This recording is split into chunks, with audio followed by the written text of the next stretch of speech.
दिनै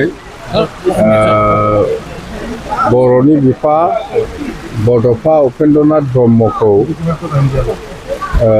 बे थुलुंगाफुरियाव जोङो बिबार बावनो फैग्रोनाय हाबाफारिखौ जोङो अलरेडि मावफुंबाय।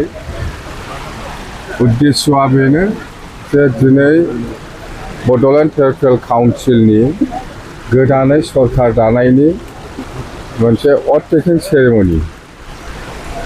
दा जोङो बड'लेण्ड टेरिटरियेल काउन्सिल गोदान सरकार दानायनि सिगां बा अथ टेकिं सेरेमनिनि सिगां जोंहा दायित्व दङ बड'फाखौ सिगां सन्मान होग्रोनाय।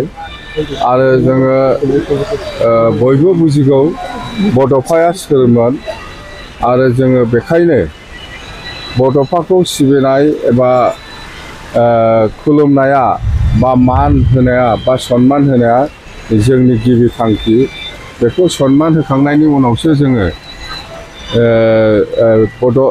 देबरगावआव बड'लेण्ड मार्टार्सनि सिमेट्रियाव आरोबाव बिबार बावहैबावगोन। बेनि उनाव जोङो सेक्रेटारियेटआव माने अथ टेकिं लागोन। दा जोङो हाबाफारि बायदियै जोङो बड'फानि बिबार बावनाय हाबाफारिखौ जोङो मावफुंखांबाय। दा जोबोद गोजोननाय मोनदों।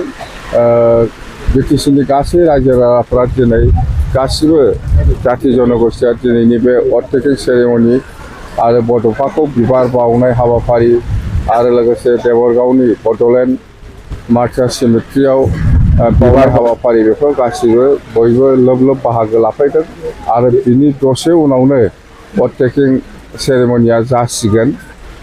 दा बेखायनो आङो बिपिएफ दलनि जानानै बा बिपिएफ हान्जानि जानानै गासिबो रायजो राजा आरो जोंनि गासै इलेक्टेड एमसिएलए बिथांमोनखौ आङो साबायखर बावबाय। दिनैनि हाबाफारियाव बयबो ज' लोगो जानानै जाफुंसार होनायाव मदद होनायनि थाखाय बेखिनिखौनो आङो बुङो।